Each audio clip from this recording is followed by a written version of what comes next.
الفيديو ده أنا مش هقول حاجة مفيدة. أنا طالع وعايز أفضفض وأقول لكم أنا مريت بإيه. شفت البروجكت مانجر اللي شغال في أبورك، اللي هو ناجح، اللي الناس كلها شايفاه إن هو أحسن واحد في الدنيا. لا، في قصة كبيرة قوي ورا ده. أنت شايف إن كل حاجة كاملة وجميلة، بس هنا بقى عاوز أعزمك على الجانب المظلم من شخصيتي. أدوية المنومات بالنسبة لي دي كانت صديقتي الشخصية. كنت باخد مش أقل من 3 حبوب يوميا، والثلاث حبوب تانيين عشان توقف التوتر والقلق.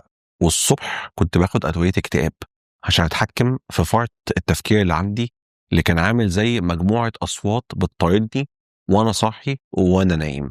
وأقل حاجة رغم كل الدواء ده كانت بتصحيني. ما كنتش باخد الحبوب ديت عشان أنام، كنت باخدها عشان أنسى إن أنا كنت عايش أصلا. بس أنتوا عارفين إيه الأغرب من كده؟ إن أول $5 كسبتهم على أبورك صحوني من كابوس عمره سنين. وجايز تقول بجد انت تماما $5 هي اللي صحتك من كل اللي انت فيه؟ لا، اللي صحاني هو الفرصة، اللمبة اللي نورت في عز الضلمة اللي انا كنت عايش فيها، في اقساط وديون، حاسس ان انا متكلبش من كل حتة من جوايا. على قد ما هي ما كانت $5 بس، على قد ما هو كان وميض من الامل. فتح عينيا قصاد الاخبار اللي احنا بنشوفها كل يوم. بكرة الدولار هيبقى بكام؟ ب50؟ ب60؟ ب70؟ هصرف على أولادي إزاي؟ هعيش لبكرة إزاي؟ فجأة بقيت حاسس إن في أمل اتفتح قصادي، حتى لو الأمل ده كان ب5 دولار. بالنسبة لك ولا حاجة، ولكن بالنسبة لي كان كل حاجة. أنا مش جاي أقول لك خليك إيجابي، فلو مستني مني كلمة حلوة في الفيديو دوت أنا مش هقول كلمة حلوة، ولكن لو بتحبني وعاوز تعرف قصتي اسمع الفيديو دوت للآخر. هحكي لك ازاي ان الالام والضغط النفسي ممكن يكون بدايه للفرج، ولو مسكت في حبل واحد بس. وافتكر دايما ان حبال الله سبحانه وتعالى لا تنقطع. السنه كانت 2020، العالم كله قفل وقت كورونا، انتوا عارفين اكيد. بس انا كنت مقفول من جوايا من 2019، وفي حاجه، صوت انا كنت بسكته من زمان قوي، لكن الصوت ده مع الوقت بقى قوي وعالي، ما بقيتش قادر اتحكم فيه. حياتي كانت بادئة بملل، تحولت لضغط، تحولت لانهيار وفزع كل يوم بقيت بعاني منه. كنت بروح الشغل كل يوم وانا حاسس ان انا ميت من جوايا. اصحى، اكل، اصلي، اروح الشغل، اروح البيت، العب جيمز، اخش انام، وهكذا كل يوم. مفيش تغيير، ميت بجد. ناس حواليا كتير جدا وناس بتحبني، بس انا مش قادر احب نفسي ومش عارف ليه. وصلت لحالة اسمها الكومبليت بيرن اوت، ان لما كنت بصحى من النوم ما كنتش حتى اقدر افتح عينيا، ولا حتى اقدر ان انا احرك لا ايدي ولا رجلي. مش لان النوم تقيل، لان الحياه تقيله. وفي عز الضلمه ديت جالي صوت بسيط وقال لي ما تجرب تشتغل فريلانس وتعمل حاجه مختلفه عكس النمط اللي انت فضلت ماشي فيه طول حياتك، يمكن تلاقي نفسك. بس هو ايه الفريلانس ده اصلا؟ انا عمري في حياتي ما اعرفه، وده بيعمل ايه بالظبط، وده كان بتاع ايه، وانا هشتغل ايه اصلا؟ انا واحد يا دوب معايا معهد سنتين، ودايما طول حياتي بيتقال ان انا شخص فاشل وما كنتش اعرف اتكلم اساسا. ايه اللي يخلي واحد زيي جايب 50% بمعهد سنتين يفكر اصلا ان يخش في حاجه اسمها الفريلانس؟ كنت بمسح الرفوف بتاعه الصيدليه، وكنت مثلا افضل قاعد بمسح كل يوم الازايز، وامسح الصيدليه كل يوم، اوصل طلبات للناس. كنت فعلا بشتغل فوق ال 15 ساعه في اليوم، لدرجه ان كانت بتيجي عليا ايام كنت ممكن انام في الصيدليه عادي جدا. اشتغلت مع عمال وكنت بشيل العده بتاعتهم، يعني بمعنى اصح لما البنطه بتاعه الشنيور كانت بتقع منه، وظيفتي ان انا كنت المها من على الارض واطلع معاهم سقالات واخش واركب لوح اعلانيه، مع احترامي لاي حد في الشغل دوت. بس فعلا الشغل اللي انا اشتغلته كان شغل صعب جدا. اشتغلت قبل كده في الحرفيين، واشتغلت قبل كده في محلات بتاعه خرد عادي جدا. طبعا ده كله بدون علم اهلي، كان كل اللي عندي ان انا محتاج اشتغل في حاجه. تعرفوا ان انا لفتره وجيزه اشتغلت صبي ميكانيكي؟ تعرفين لما كنت بشتغل وانا جرسون زمان، كنت بستنى ان العملاء لما يخلصوا الاكل بتاعهم كان صاحب المطعم يلم لنا كل الاكل كله عشان ناكله، عشان ما كانوش حتى بيرضوا ان هم يوفروا لنا وجبات. فكنا مع احترامي لاي حد بناكل من بواقي الناس. وفي مرة من المرات رجعت من الشغل زي عوايدي، دخلت اوضتي ومسكت السماعات وحطيتها على وداني، مش سامع غير صوت المزيكا الحزينه والتفكير العالي. كان عندي وصفه ب3 انواع ادويه، مهدئات، منومات، بس اللي محدش وصفهولي هو ازاي نرجع الامل. وفي لحظه كده بصيت في الموبايل بتاعي وفتحت يوتيوب وكتبت ازاي اكسب دولارات من البيت، ومن هنا شفت اول فيديو ليا عن ابورك. كنت بسمع لراجل تقريبا مش فاهم نص كلامه بيحكي عن العمل الحر، وكانه بيحكي لي انا لوحدي، بس الحقيقه انا كنت فاكره راجل نصاب، وحرفيا ما صدقتوش في ولا كلمه. انا كان عندي صفر خبره، ومين اصلا هيدفع لي يا عم؟ ده انا بتكلم انجليزي بالعافيه، ايه اصلا ابورك ده اساسا؟ ومع ذلك لما شفت الراجل ماسك اول دولارات ليه، انا فضلت باصص على الفيديو وقعدت اسمع فيديوهاته لحد الاخر، رغم اني مصدق انه استحاله ان في يوم من الايام اكون انا مكان الشخص ده. قلت يا عم عادي اصدقه وامشي وراه، وقد كان. دخلت ساعتها على ابورك، بدات اعمل بروفايل كروكي كده زي ما كان قاعد بيشرح، وجيت بقى عند الوقت اللي انا المفروض اكتب فيه بروبوزال واحد بس. على ايامنا ساعتها ما كانش فيه تشات جي بي تي، لدرجه حتى ان كنت بقول للعملاء، والله بتكلم بجد، كنت اقول انا اسمي حسن، خريج جامعه القاهره، عندي اخواتي الاثنين ووالدتي وعايشين في مصر، في مصر الجديده. وبعد كده اقول له انا عايز اشتغل معاك، رجاء ابعت لي رساله مع السلامه. وكنت ما اقولوش مثلا مع السلامه، كنت بكتب له باي باي. انت متخيل؟ واحيانا كان في عملاء بخش اترجم لهم الكفر ليتر من جوجل ترجمه حرفيه. كانت ماساه. انا بتمنى ان ابورك يديني الخاصيه ان امسح الكفر ليترز ديت، او ممكن لحد النهارده تتشاف بشكلين، يا اما ده كانت بدايه واحد عايز ينجح فعلا، او حاجه اتكسف منها. انا بصراحه شايفها الحاجه الاولانيه، ان هي حاجه افتخر بيها. ومع ذلك ما يئستش، قعدت اكتر ابص على فيديوهات على اليوتيوب وازاي اكتب بروبوزل اصلا. انا فاكر ساعتها وانا كنت بعاني مع الانجليزي بتاعي، الموقع الوحيد تقريبا اللي مصر كلها كانت عارفاه على ايامي كان اسمه انج فيد. والموقع ده كان قديم قوي وما زال موجود لحد النهارده. الموقع ده كان عباره عن مدرسين اجانب يخشوا تكتب لهم باراجراف معين، ويبتدوا ان هم يصححوه لك ويدوك رايهم فيه ايه. وده كانت اول مره اخش اخد كفر ليتر ليا واخش ابعته للناس اقول لهم قولوا لي دوت. طبعا لو اقول لكم ان الناس اساسا ما كانتش فاهمه ايه اللي مبعوت ده، كانش فيه لا ستراكشر للكلام، والسنتنسز كلها داخله ببعض.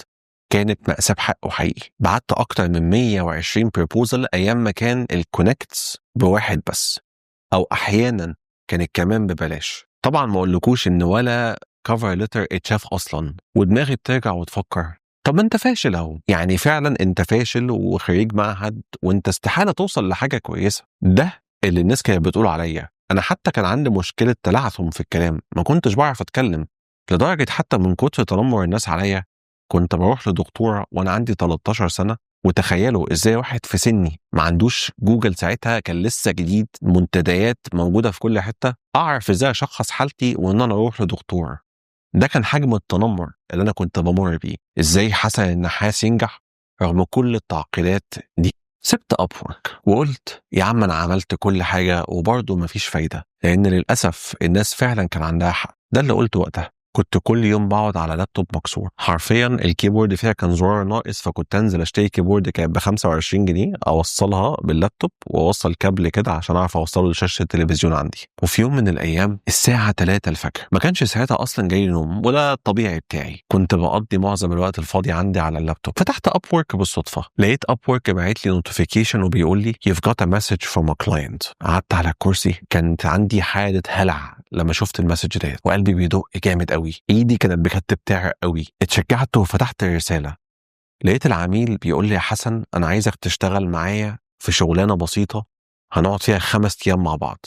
المطلوب منك انك تجمع بيانات قاعات الافراح اللي موجوده في محيط المعادي والجيزه، وعايزك ترتبهم لي كالاتي: اول حاجه هتحط لي اسماء القاعات، تاني حاجه مين الشخص اللي انت كلمته، تالت حاجه رقم موبايله، رابع حاجه هم بيدفعوا كام على الفرح الواحد. انا كنت فرحان جدا وفي نفس الوقت خايف. فرحان لان فجأة العميل هو اللي محتاجني، رغم ان الاكاونت بتاعي حرفيا كان مدفون وانا حادف عليه ورد. اتفاجئت مرة واحدة ان العميل مهتم جدا وقال انا عايز اديك فرصة ونشتغل مع بعض. وانا اصلا ما كنتش افهم ساعتها حتى ايه هو اكسل.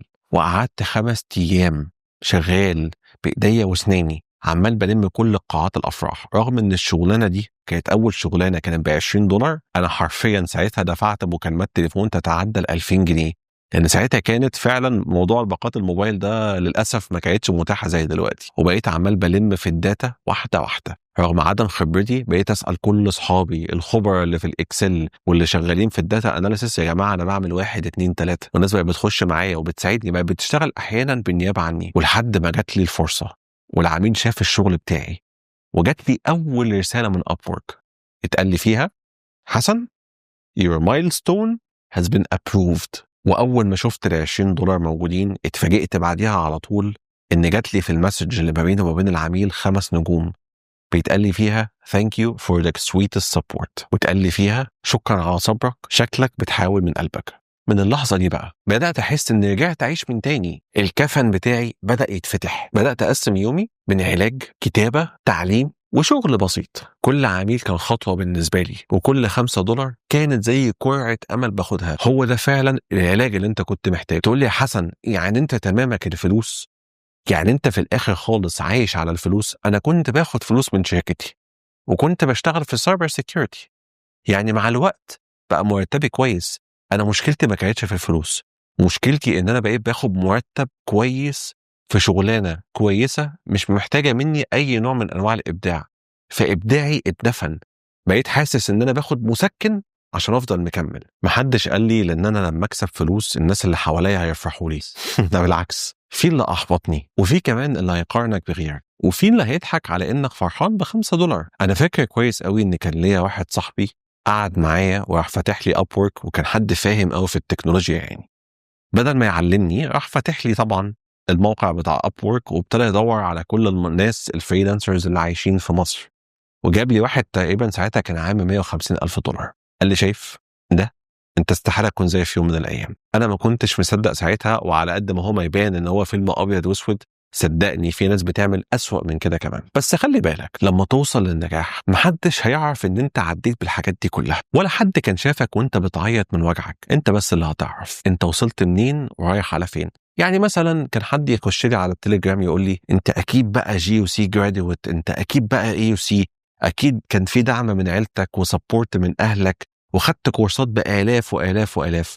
وهم لو يعرفوا اللي فيها بكمية الظروف اللي أنا لوحدي بس اللي مريت بيها، ولكن بالسعي اللي أنا عملته ورزق اللي ربنا شاء سبحانه وتعالى إن يكون مقدر ليا كتبهولي، لأن أنا بدأت. السؤال بقى أنت ناوي تبدأ إمتى؟ لو لسه قاعد بتقول أنا مش جاهز، اسأل نفسك السؤال ده، هو إحنا إمتى أصلا جاهزين لأي حاجة في حياتك؟ كل يوم بتعديه من غير ما تبدأ هو يوم جديد بتقدمه هدية للاكتئاب. وصدقني أنا جايلك من هناك وأنا بحذرك، أدوية الاكتئاب، أنا مش دكتور وما أقدرش أقول لحد ما تاخدش الأدوية دي، هي على قد ما هي سكنت الألم، أول ما أنا مع الوقت أخدت الأدوية دي أنا حسيت بحاجات أوحش، ومرحلتي بقت أسوأ من اللي أنا كنت متخيله هيحصل لي، لأن أنا عالجت الصوت لكن ما عالجتش مسببات الصوت. الأدوية طبعا مهمة لو أي حد بيعاني من الاكتئاب، ولكن بقى الهدف من الدواء إيه؟ إنه يهدي جماحك شوية لحد لما تعرف مشكلتك كانت فين وتبتدي تحلها، فأنت بتهدي كل الأصوات كلها. فصدقني أنا بقولك الاكتئاب ده كان في حالتي أنا حله إن ألاقي حاجة مختلفة أعملها في حياتي بدل من النمط الثابت اللي أنا فضلت ماشي عليه أكتر من 8 سنين. حاول ما تخليش يوم يعدي في حياتك غير ما تبدأ بأي حاجة جديدة، وكل بروبوزل ما بعتوش هو فرصة كنت ممكن بيها تغير حياتك، بس للأسف فضلت قاعد في السيف زون ومستني إن حد ينجدك، وزي أحمد مكي ما قال ما تحاولش تبقى حد تاني غير نفسك. بس كده، سلام.